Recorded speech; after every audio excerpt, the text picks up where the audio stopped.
In Silicon Valley, California, billionaire tech CEO Evelyn Harper owned one of the rarest Bugatti Chirons in the USA.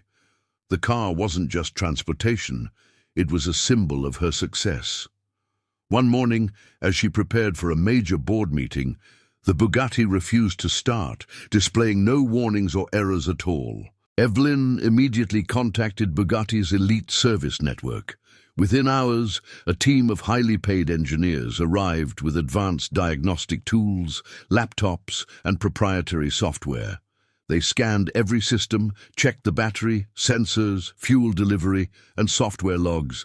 Everything appeared flawless, yet the engine remained silent.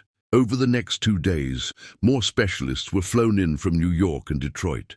Each engineer tried a different approach, confident they would be the one to solve the mystery. Instead, frustration grew. The car showed perfect health on screens, mocking their expertise while sitting lifeless in the private garage. Whispers spread among the engineers that the issue might be an unprecedented software anomaly. Some suggested replacing entire modules, a process that would cost hundreds of thousands of dollars and weeks of downtime. Evelyn grew impatient. As a tech leader herself, she hated problems with no logical explanation. Reluctantly, she approved moving the Bugatti to an independent garage outside San Jose, known more for old muscle cars than hypercars. It wasn't an endorsement of faith, but a last step before authorizing a full factory teardown. The decision quietly amused the engineers, who doubted anything useful would come of it. The garage belonged to Mike Carter, a soft-spoken, middle-aged mechanic with grease-stained hands and decades of experience.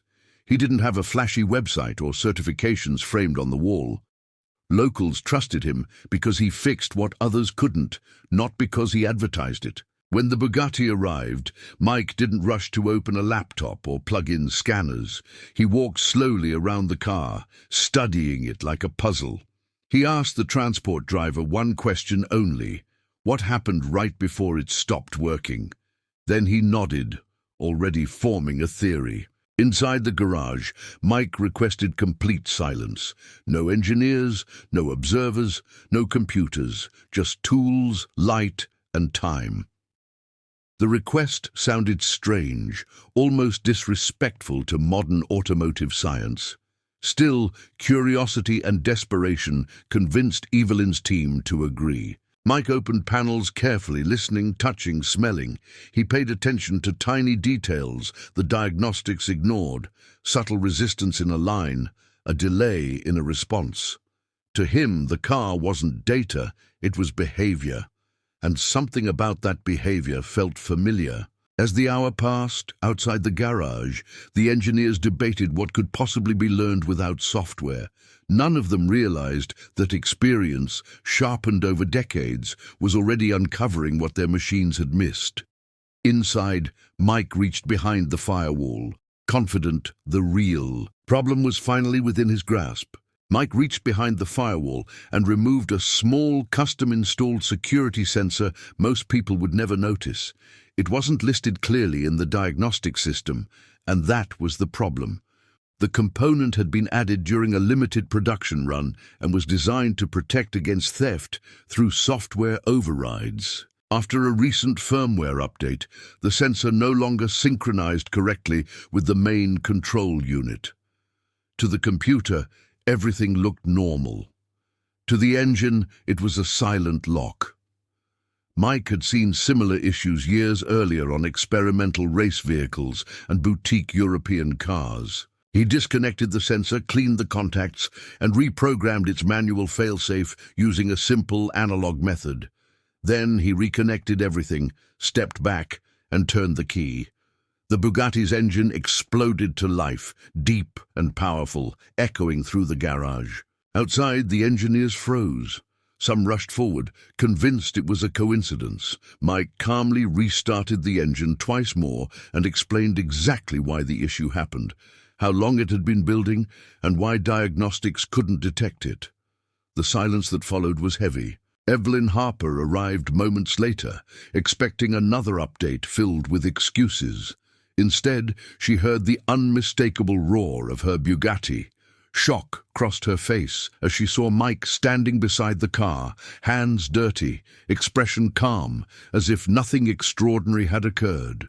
Mike explained the flaw in detail, warning that other models using the same sensor could fail under similar conditions. He wasn't showing off. He was protecting drivers who might one day be stranded. Evelyn recognized something rare: practical intelligence paired with responsibility. The engineers reviewed his explanation and slowly realized he was right. The fix wasn't in the manuals yet. It existed only in experience. Pride gave way to respect.